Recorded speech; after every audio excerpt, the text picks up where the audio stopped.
My name is Andrea Barnes, and I am the founder of the course, Giving Principles Learn to Raise Money for the Cause You Love. Before we get started, I really want to sincerely thank you for joining me on the call. I am so thrilled that we have participants from various parts of the United States. We'll be having several join us from Canada and from as far away as Australia and Brazil. And I see we already have somebody on from New Zealand. There are many friends that I know that are on this call, and then there are many that I hope to get to know. So I'm very excited about it. I want to share with you a little bit about my background and why I've created this event. And then I'll dive right into the giving principles at that point. Finally, I'll end by telling you about the in-depth program that I've created and I'm offering to you now and let you know a little bit about how you can get involved. Several years ago, I had the privilege of listening to an inspiring speaker whose name is Miles Monroe. Among many things, he talked about living to your full potential, laying everything out on the table. He advised that you don't want to die with anything left in your bucket. He said, and I quote, "You must decide if you are going to rob the world or bless it with the rich, valuable, potent, untapped resources locked away within you." Unfortunately, Miles is no longer with us, but he definitely inspired me to consider what untapped resources I had locked away inside of me. Developing this course and offering it out into the public is a process that I've been going through for some time. I came to realize that I have had the privilege of devoting my entire career to securing funding that could change the lives of people in my community and those in need far away. It's always been such a blessing and quite a journey to be on. Through a lot of self-reflection, it came to me that the people I'm now meant to serve are those who are on the front lines of raising money for the causes that they love. I'm here to serve you. And this course is a very creative endeavor for me, and it's part of my plan to empty my bucket, so to speak. And just a little bit about myself. I've been involved on the front lines of managing and raising money for nonprofits for over 30 years. I currently have a successful consulting company. In my career, I've had the privilege to raise over $34 million for schools, arts organizations, international humanitarian causes, social service agencies, hospitals, and universities. But I started out, and maybe in the same way that you have, I was an accidental fundraiser. What does that mean? As a child, dreaming about what my future would be, in my wildest dreams, I did not imagine that my life work would be to raise money. What happened is I was a graduate student studying arts administration, and in that program, we had the opportunity to have an internship every single semester that we were in school. One of my semesters, my boss was going out of town, and she asked me to make a few follow-up fundraising calls for her. That tiny bit of experience, along with some fundraising coursework that I took in my graduate program, helped me to land my first job, which was as the development director for professional regional theater. A funny story is that the day that I arrived for my brand new job, I mean, I'm a whole of 24 years old, I walked in the door and my boss met me and he said he didn't know anything about raising money. And so he wasn't a good resource for me to learn my job. And that was it. He turned me over to raise $500,000 a year. And I'm telling you, it was scary. I was really, really scared. I had to work and scrape and bump and stumble along the way. And I had to do everything that I could do so that I could learn to do my job well. And I promise you, I made a lot of mistakes. But eventually, I did become that expert. And I've had the satisfying experience of really making a difference for the people in need in my community.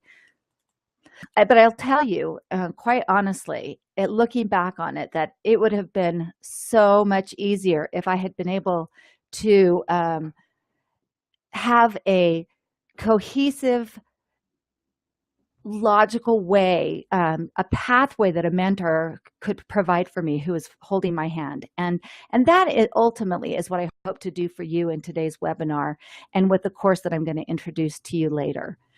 If you have a pen and note paper, I encourage you to take notes. We'll be going through a lot of material, And I want to make sure that you get all of this, everything that you need to get. There are essential steps that any organization needs to take in order to successfully raise critical funds. And I'm here to tell you that whether your organization is raising a couple of $1,000s or $1 million, it's all doable, and it's all so incredibly important because these sums of money translate into, potentially thousands of meals that can be served, or hundreds of children who can be educated, or possibly a season of concerts that delight an entire community. With discipline and the right strategies, whatever your goal is, it's attainable.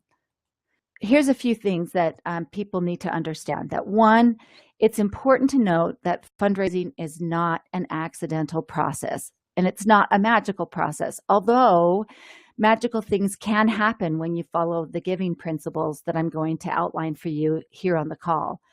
But don't kid yourself. It takes time, it takes discipline, and it takes an investment from your organization and all of the people who are involved in your organization.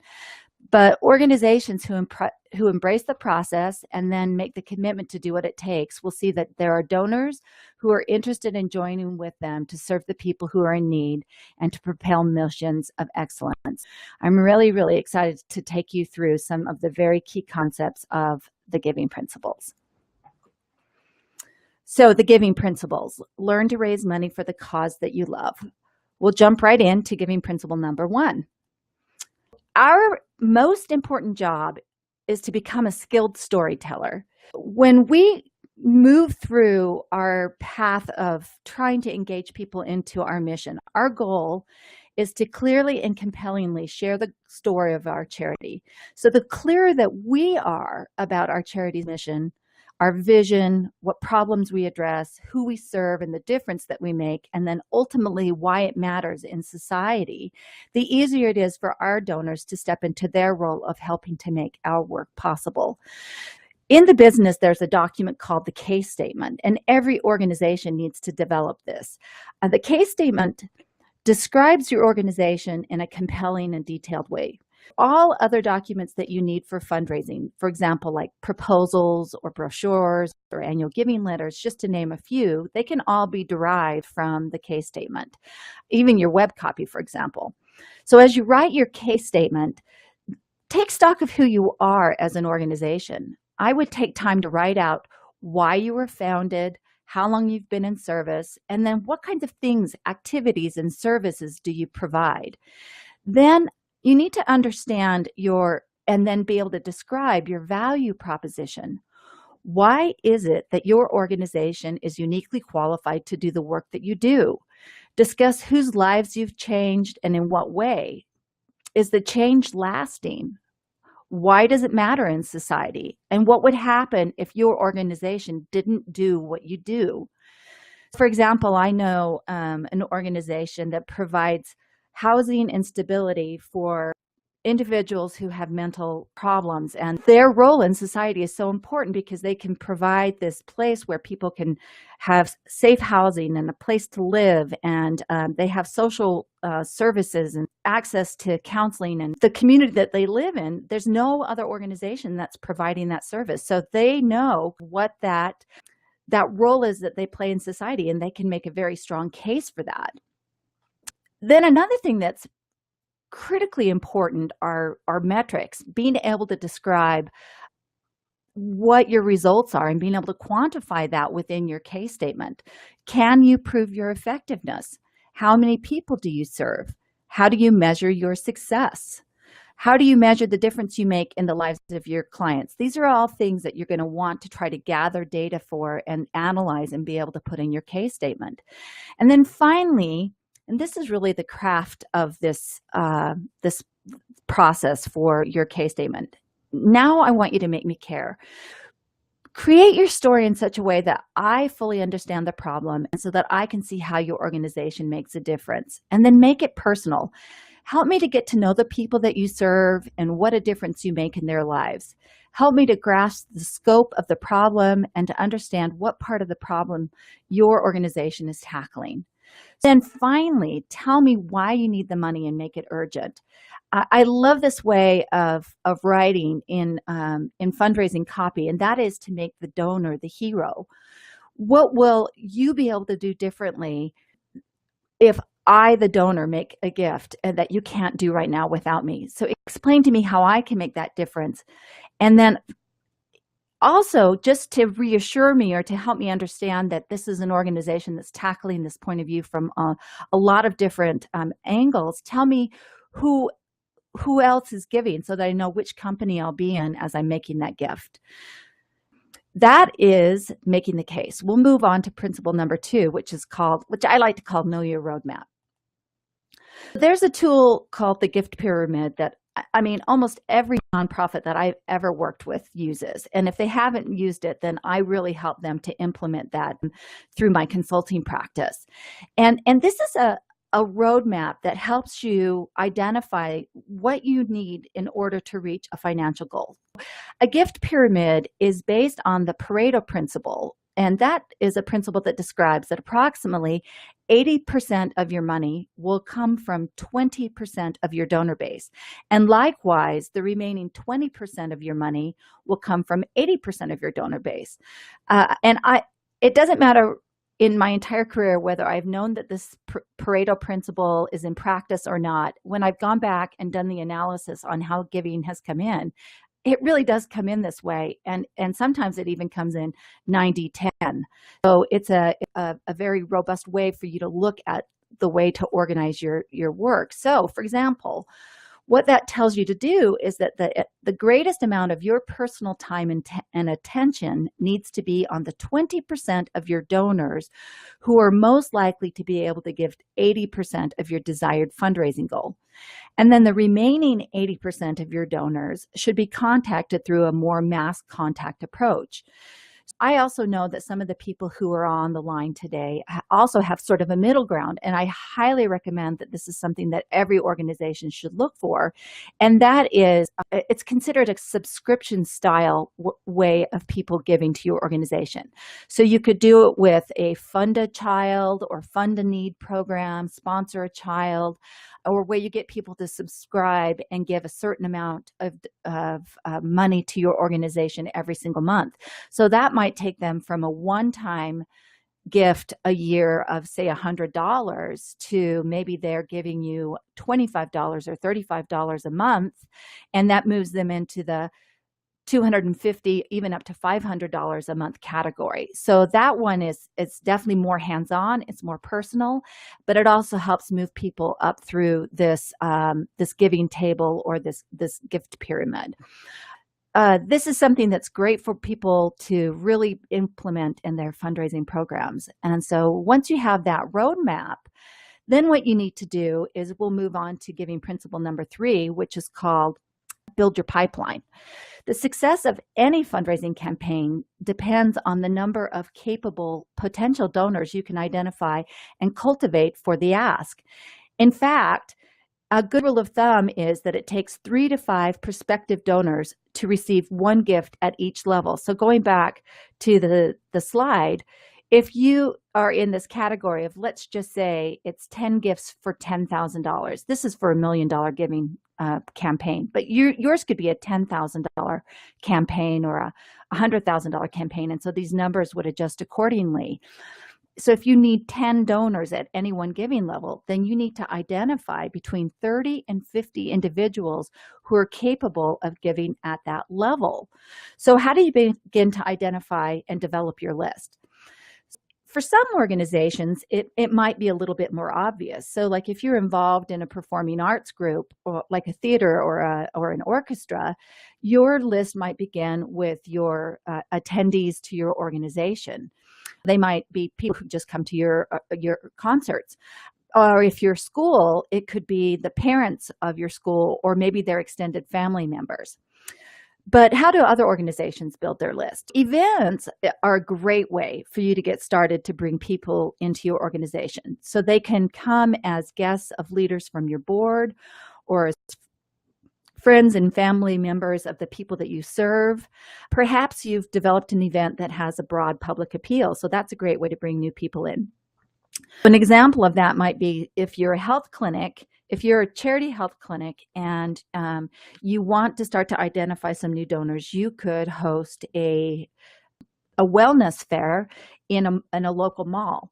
And people could come to your table or your booth, and then they would provide information for you, and then you could provide free cholesterol checks or blood pressure tests or a BMI analysis or something like that. And so that has broad public appeal, and you can start to gather information that way. Another way is to really use your board or your inside leadership to help you link into the broader community. I would work very directly and very purposefully with them to identify individuals who not only have the capability to give to your group, but who are also potentially willing to introduce you to their network to so that you can start to share the kind of work that you're doing with their broader group of people. And then research. This is a little bit of a sleuthing job that you need to do, but who in the community is giving to an organization like yours? So I would find avenues to find that information. And so they have annual reports. They might have playbills or programs for their performances. These are all great places to start to get an idea of who else is giving to organizations like yours. Really keep your eye out for corporations, foundations, and government agencies. I mean, foundations are set up specifically to give money away. And the thing that's great about them is they have specific charters for the types of programs that they fund. When you're researching funders, always look for a great fit. You might imagine that this is an area of work that's huge, and it definitely is an area that I'll be going into in depth with my students in my comprehensive course. And so I'll talk about that a little bit later on. For sure, in today's age, building your social media followers is really, really important. Some typical ways is you can conduct Facebook like campaigns, and then you can use your constituents to help spread the word so that your message goes viral. There's another technique that it doesn't matter if you're not for profit or a small business or any kind of entity. It's really to get people to drive to an email sign up form on your website. One of the things that you can do is entice your new friends into giving you their contact information by offering them something of value. It really should be something that's very specific to your charity and the work that you do. For example, if you're an entity that serves the poor, you might provide the state's poverty report. Or if you have a food program in your community, then you might do a state of hunger report in your community. If you're a performing arts organization, you might offer a free performance video. So you get that the idea of being able to provide something of value to somebody in exchange for the information that they provide for you. And then finally, there are ways to conduct peer-to-peer campaigns where your donors reach out to their circle and they can become your greatest fundraisers as well.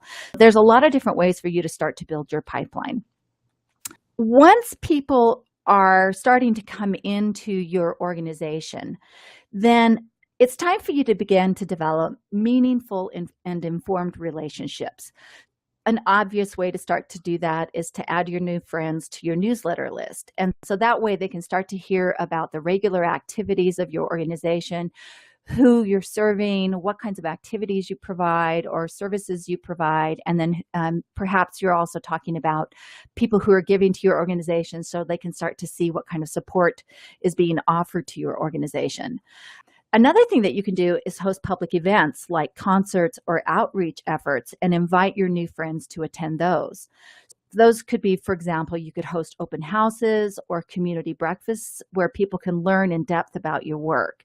And then I would also get representatives from your organizations out on the community speakers circuit. I mean, start telling your story, submit articles to the newspaper to increase awareness and publicity. And I really love that idea because when you're going to larger public entities like a corporation or a a foundation, or even like say a government agency, that local government agency that's providing funding, if they've heard about you in the news or in some sort of campaigns, and that really, really helps you in terms of your credibility and their willingness to fund you. One other thing I really want to take time to talk to you about is I want you to identify 4 to 5 cultivation strategies, specifically strategies that really fit and complement your mission and the purpose of your charity, to help you develop a stronger relationship with your prospective donors. I want you to think about what type of a path you can take them through. For example, I used to work at a private school, and we used to have an event that we affectionately called it Doing the Day. And what we would do is invite family members or grandparents or, outside community members to come in and have a sample day of going to school with our kids.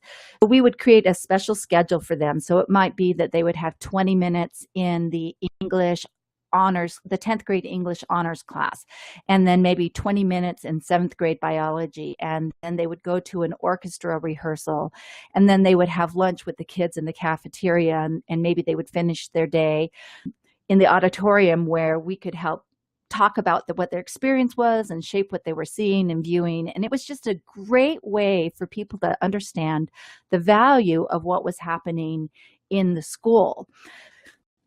I want you to think about, what is your version of Doing the Day for your charity? What ways can you take your potential donors on a path that helps them to get to know you and the value that you have to offer? Then the other thing that I want you to do is to start asking. Start asking in regular intervals. And when you receive gifts from your donors, call them personally to thank them. I don't know what a large gift is for your organization. So it could be it's a $500 gift that's large, or $1,000 or $10,000. But when you take time to call those people who are giving at a level that you feel like that's the gift that I want to start calling on, people are super friendly, and they're very open in that kind of a phone call.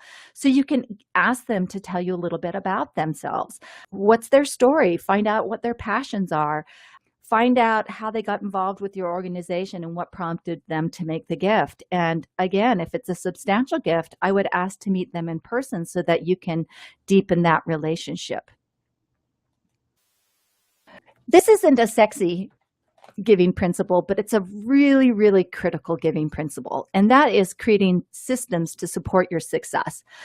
Every single organization needs a reliable system to manage all of your donor information and to track and manage the activities of your fundraising campaigns. You need a place to record gifts, track pledges and payments, as well as the content of conversations and the next steps. So a really good donor base will make it very easy for you to issue gift receipts, look up records, and write any kind of reports that you need so that you can understand what's happening in your fundraising efforts. I highly recommend using a commercial donor database, or if you're in the corporate world, you might have heard of them as CRMs, or customer relation management tools. And there are lots and lots of donor databases on the market, and they're very reasonably priced they can be from absolutely free to very, very expensive. So a university might use a very complex, highly robust system, and so that could be really, really expensive. But most organizations can use donor databases that are very moderately priced. And I have several recommendations from ones that I've used and new ones that I've been introduced to that I'll share with my students in the Giving Principle course. But I promise you that there are programs out there, and it's going to be well worth your investment of the purchase price, as well as the time it takes for you to import and accurately record all of the information that you need to put in there.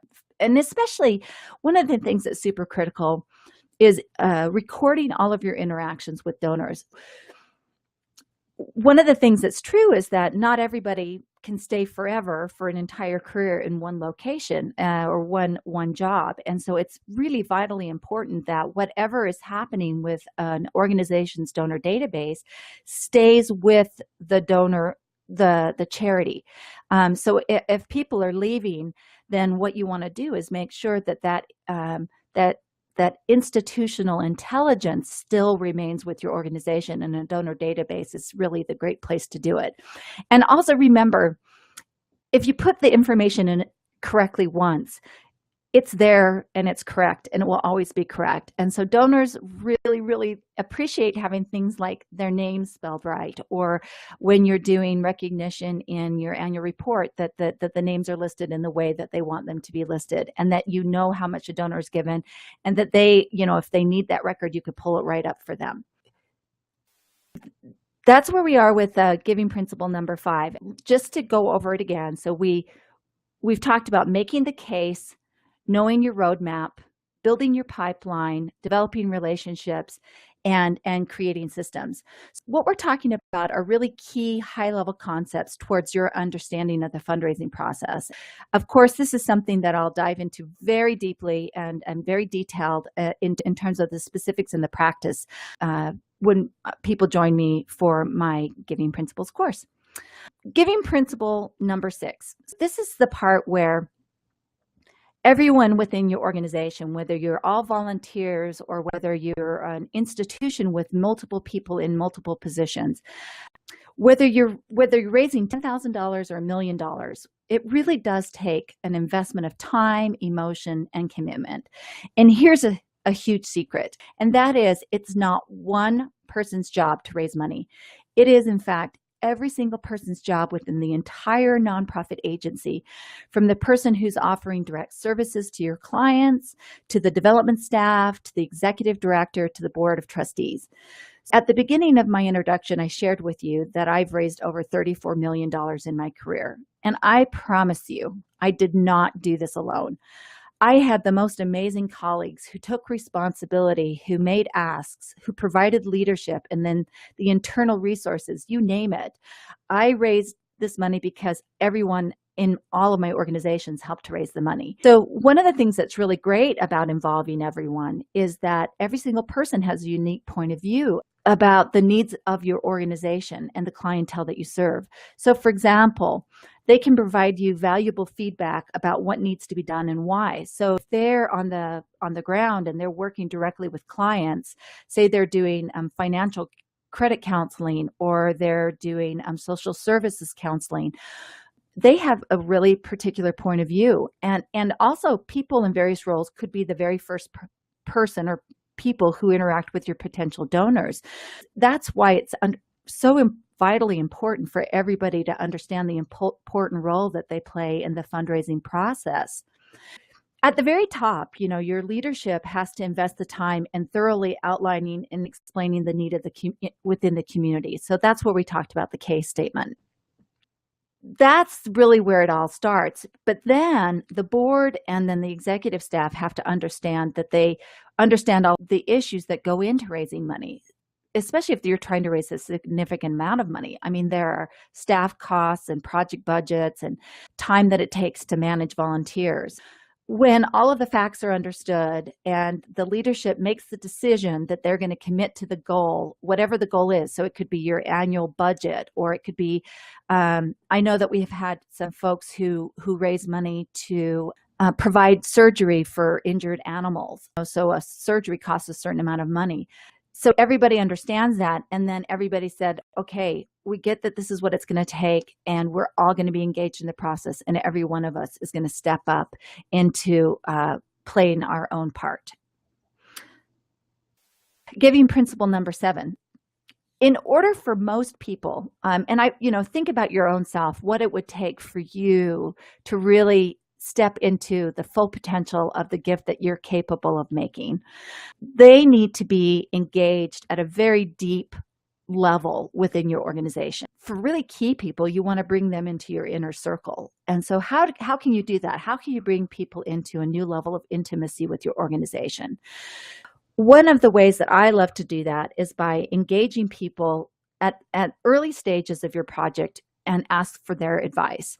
So let's go back to that case statement. If you're writing the case statement, I mean, this is obviously a really key document for your organization. It's really great to go to people and ask for their insight and input about the way that the case statement is coming out. How have you presented the casework? You might ask them to Have you addressed the issues that they see that's important for your organization? What other insight do they have into the community? What resources are out there that they haven't thought of? What other needs do they see that your organization needs to address? Definitely while you're in that process with them, and if they're answering those questions and you're in meeting with them where you're getting that feedback, you can start to work to find out what's really important to them. What are they passionate about? Why are they involved with your organization? So that's one idea. But then the other part is to really make sure that whatever that pathway that we've talked about, whatever your personal way of getting people to do the day at your organization, make sure that you're taking them through that cultivation process. Give them the opportunity to personally get to know your teachers or your social workers or your artists or your clients personally. And then I would definitely ask them who within their circle might be interested in your work, and make sure that you get them involved perhaps in a leadership role where they can get involved on a committee or an event. When you're engaging your inner circle and helping you to shape your message, and also to have them get to know your charity on a very personal level, it's much more natural a step to ask them then to step up to making a gift that's significant for your organization. Let's just jump right into that, because this is a key area that I know everybody's keenly interested in, and that's the ask. I want to start this section by telling you that people like to give money, and that's the great news, right? And I will say that people like to give money when it makes sense to them, when the opportunity is right, and when they're motivated for the right factors. For a lot of people, this can be very instinctual. It can be a very gut level decision. There are as many reasons why people give as there are people. And so I'm just going to list a few, and you can take notes of these. One of the number one reasons why people give is because someone asked them to give. They see themselves as a leader in the community, and they feel a sense of community responsibility and civic pride. They might give because of that.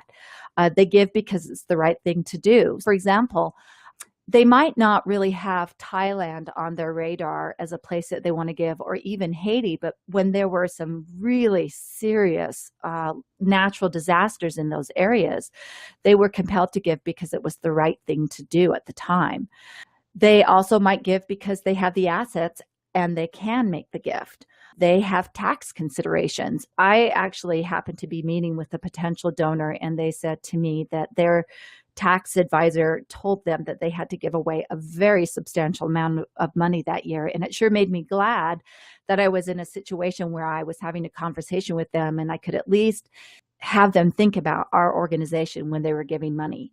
They've had a life transforming event. So perhaps they've had an accident or a near-death experience, or they've come into an inheritance. Those are all key things that might trigger a gift. They have a regard for the leadership of the institution. My husband and I gave to an organization because I had been involved with the leadership of their campaign for many, many years, and they had done some amazing things that had really supported the work that I was doing.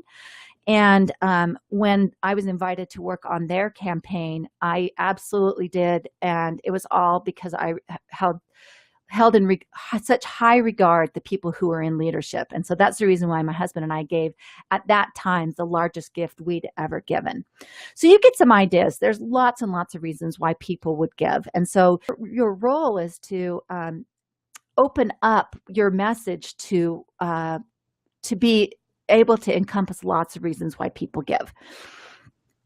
You know, the idea of asking people for a gift is sometimes just really intimidating and really hard to put in your frame of mind. But if you have a plan in place and have done a great job of cultivating and developing your relationship, then you and your donor, your prospective donor, can relax. So I'll tell you a few things that you need to do in order to get ready for the ask. Number one, know your donor and ensure that through your cultivation program, your donor knows you. And number two, the ask could be incredibly critical to the success of your operations. And so make sure that you are very, very well prepared. I mean, really take this seriously, really spend time on it. Use your case statement that beautiful case statement that we keep talking about to prepare any materials and the remarks that you want to use when you're in face-to-face with your donor. Know on that, thinking about that giving table or that roadmap that you have, where on that roadmap would you like to ask your donor to contribute? And then within that, know what kind of a difference a gift at that level will make, and be prepared to share that with the donor. One of the reasons why people like to give is that they will be recognized, and that that they feel like they have a legacy, and that there's some way for that to be honored. And so come prepared to describe the recognition opportunities that a gift at that level will be for your donor. And especially for an important gift. And these kinds of asks, I would say, certainly these are the kinds of things you need to have in mind when you're preparing a letter ask or an email letter ask. But these are specifically for when you're trying to meet with a donor in person. I would definitely, for any gift that's substantial to your organization, whether it's $500, $1,000, $10,000 or up, try at all costs to meet with your donor in person, because it's people give to people, and that eye contact and that interaction that they have with you personally is going to help make it so much more successful. You come, you make the case, and then you ask. And then one of the things that I want to say to you is allow the donor the time that they need to be able to respond. When you've asked, be quiet. I mean, you've been preparing for this ask for weeks, right? You've been writing the proposal, or you've been setting up the phone call, or you've written the case statement, or you know what's happening in your campaign. And so you've had a lot of time to get used to the idea of asking for this gift, but this is the first time that the donor has heard this from you. Make sure that you're very respectful and allow your donor to respond before you jump in. And also don't let your nerves get to you, because if the donor's taking a minute, you don't want to get real nervous and say, well, thank you so much for your time, and I know that you can call me and tell me your answer. You don't want to do that. You want to allow your donor the time that they need to respond, and then you need to have a follow-up plan after the response. You're not in this business, and you don't do the kind of work that I've done for 30 years without absolutely falling in love with your donors. And I just have such a deep respect and caring for them. That's one of the key things I want to have come across for you, is that you don't do fundraising to a person. You walk with them, you're respectful with them, you do fundraising with them, you help them to catch the vision, you help them to see the greater good and to see what role they can play in the greater good. One of the ways that you do that too is that every step that you've been with that donor, whether they're in the cultivation process with you or whether you're asking for their advice, you're always asking for the next step. Well, when we've gotten through with this process, can I come back to you and see where we are and see what way you'd like to be involved? So you're always asking permission. I like to call it permission-based fundraising, where you're always setting up the next step with them. And so it makes it effortless for them, and it makes it effortless for you. Finally, we're at the last giving principle, which is to celebrate, thank, and report. When you have successfully raised the money that you've looked to raise, take time to report back to your donors.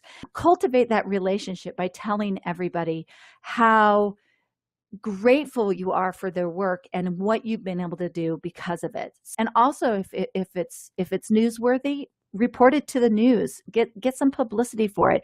And just remember that the appropriate way that you thank your donor for their gift right now will be the stepping stone for asking for subsequent support for your organization as you move forward. We have come to the end of the giving principles that I'll be sharing with you today. So we've gone through 9 key principles, but as you can imagine, that there are many, many more. I could fill pages with the details of how you implement the concepts of what we've talked about today. So it's clear that there's a lot of moving parts to raising money. I know that you're here with me today because you are already deeply involved in your charitable endeavors. And so you could be an executive, you could be a founder, you could be a board member or a staff member or a volunteer. And you're here because this means something deep inside of you. In fact, it's probably one of the things that defines you as a human being and the way that you choose to move through this world. I know that you truly want to make this a better place. I just want to tell you that my mission is to serve you in that role. I want to share with you now a little bit about the comprehensive course that I've developed, because there are some of you who definitely will need and will want and are seeking that level of comprehensive training, and that mentor who can walk with you and help you not stumble and bump along like I did. I've given my life to the nonprofit sector because charities can do the work that nobody else can. Charities feed malnourished children. They enliven our community. They educate our brightest students, and they heal the sick and research for new cures. And I honestly, and I say this so sincerely, I've met some of the most incredible people of my life in this profession, and I've learned every single day by their generosity and goodness. And I just have absolutely loved what that journey has been like. So I'm here to serve you now, and my mission is to help you become the most confident, resourceful, well-prepared fundraiser that you can be, because I honestly believe it. I believe this is a noble profession. I believe that when you can raise money, you can change the world. But not every quote, accidental fundraiser can get a master's degree in public administration or the not-for-profit management like I did. Today, my daughter just got a graduate degree, so this is current for me. But a graduate degree can cost $45,000 to $60,000 in 2 to 3 years of your time. And the people you serve and that your charity serves, you can't wait that long. You can't muddle along like I did. Disease needs to be conquered right now. Villages need clean water right now, and refugees, they need help and succor right now. It all takes money, and somehow you're with me on this call because you're the one. You're the hero who's tasked with this noble work of finding money, of rallying volunteers, of sounding the trumpet, and I'm here to be your guide. So if I could do this work, you can too. It's about wrapping yourself in knowledge, preparing yourself, and having determination. So let me tell you a little bit about my course. It's a course that begins on January 26th, which is the end of this month, and it will run for 9 weeks, and it will be conducted live through the same webinar service that we're using today. So each week, you will receive a 1-hour lesson which discusses each of the concepts that we've covered today and many more, and at a much deeper level. We will also have 9 group coaching calls, which will also be conducted weekly, and they're going to be led by me. And then I'm super excited to announce that I have engaged 3 other people who are experts in their areas, who are also going to be part of the Giving Principles coaching team. That means that we're going to be meeting together 18 times over 9 weeks. So 18 sessions of very deep learning. And one of the things that's great about the group coaching calls is that as we go through the principles and as you're implementing them in real world time with the charities that you're working with, you can call in on the group coaching calls and ask very specific questions, or if you've come up against problems or challenges, and then we can work through those challenges, and then everybody on the call can learn with you and through the questions that you ask, and every single person has an opportunity to ask those questions as time goes on. Another thing that we'll be doing in the course is that I'm going to record every single course, every single phone call, every webinar that we have, and I'll be providing worksheets and additional resources. So I have some books that I'm going to recommend, and that will go along with everything that we're learning. Finally, we're going to have a private Giving Principles Facebook forum. So this is really an area where people can mastermind. So you get to know other people who are in the class, and you can ask questions. If they're simple questions, I can answer them right there. If they're more complicated ones, we might move them to the group coaching calls. I'm super excited about the depth of what we're going to be doing and the intimacy of the way that we're going to be learning, and all of the ways that we'll be working together to get you guys absolutely up and running in the fundraising that you're doing. The price for this, for all 4 of these really amazing elements of the Giving Principles course, is $995. So that's the 9 60-minute webinars, the 9 group coaching calls, the recordings, sheets, and additional resources, and the Private Giving Principles Facebook group forum. One of the things that I want to do, though, because you're on the phone call with me here today and that you are taking the time to spend this time with me, is I want to offer a gift to you. And that is, I have an early bird bonus. And for people who sign up before January 19th at midnight, Mountain Standard Time, I will also throw in 2 one-hour private coaching calls with me. And the reason why I'm doing that is because in those one-on-one times, that's where I can be of highest service to you. That's where I can devote my attention without distraction, where I can focus only on the questions that you have and the most pressing needs that your organization needs to solve. And so that, for me, is just an absolute gift to be able to spend that time with you. And I really, really hope for that time with you. And so I encourage anybody who's considering the course to sign up before January 19th. The value of that altogether, when you have the classes, the group coaching calls, the recordings and additional resources, the Facebook group forum, and the 2 one-hour personal coaching calls, that value is $1,295. When I was looking at putting this whole thing together, I personally have benefited from taking a lot of single topic classes. And I know that a lot of these kinds of classes, such as a grant writing class or board training class, can cost up to $199, $200 and more. And so for me, for the price, you're receiving 18 sessions of the Giving Principle. And it really is the first comprehensive online course that I've ever found that teaches you such a complete set of skills and fundraising strategies. And I love the format of where the weekly webinars and the weekly group coaching format work together to allow you to put your knowledge to use right away, and then to receive that supportive coaching when you need it. And then again, with your group forum, you're able to mastermind with your fellow classmates. So the course starts January 26th.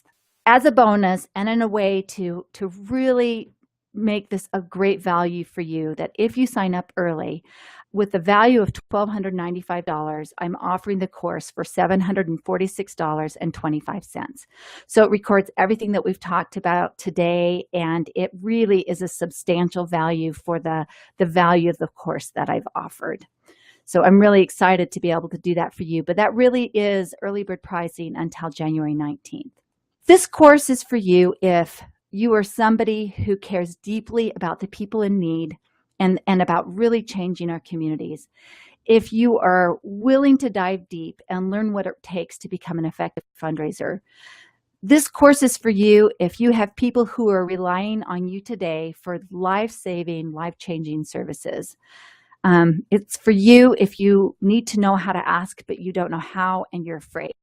And if you're overwhelmed by the idea of all the work that needs to be done in order for you to successfully fundraise. This is how you enroll. At the end of this class, I'll end the recording, and then I will, as we're leaving the class, I'll put up a link to the Giving Principles website page. So you can go onto that page and you can read a little bit about my story, but then at the bottom there are the 9 principles that I'll be covering in a lot of detail, so you can get what we'll be learning and why it's important. So I would take a moment to really read through that and see if that's right for you. Tomorrow, you'll also receive an email with a link to the recording that we have of this webinar today, and then that email will also include a link to the enrollment page. I definitely want you to receive the very best value for the course that you can. So I hope that you enroll as soon as you know that the course is right for you. And when you enroll early, then you can immediately start to reserve your space for the 2 one-hour personal consultations, where I love being of highest service to you. When you're finished with this webinar and when you receive the link to the recorded webinar, I invite you to share this with anyone else in your circle that you feel would benefit from the information. I am so excited to be able to share this very creative thing that I've put together, and I want to be able to share it with anybody who would benefit. And then if you have any questions, there's already a Giving Principles Facebook forum. I'm really, really happy to field any questions that you might have on that forum, and look forward to being able to continue to be of service to you in that way. Today, I just want to thank you so, so much for allowing me to share my big heart project. This is kind of scary for me to do and to put out in the world, but I am really, really excited to be able to do it. And so as we continue our time together, I just know that together we're going to be able to change the world. And it is just I'm excited about it. I'm committed to it. I am here to serve you. If for some reason today has been all that you have needed for your the work that you're doing, I absolutely wish you the greatest success in your endeavors. And if you should need help in the future, I'm here. Please reach out to me again. And again, what I'll do is I'll close out this meeting. I will put up a link to the Giving Principles webpage, and then you'll hear from me as soon as this recording is made available to me. I'll put it out to you in the form of an email and give you all the links that you need in order to be able to sign up for the course that I have. Here's what a couple of people have said about me. I'll let you read that while I'm closing the meeting, and then we'll go from there. So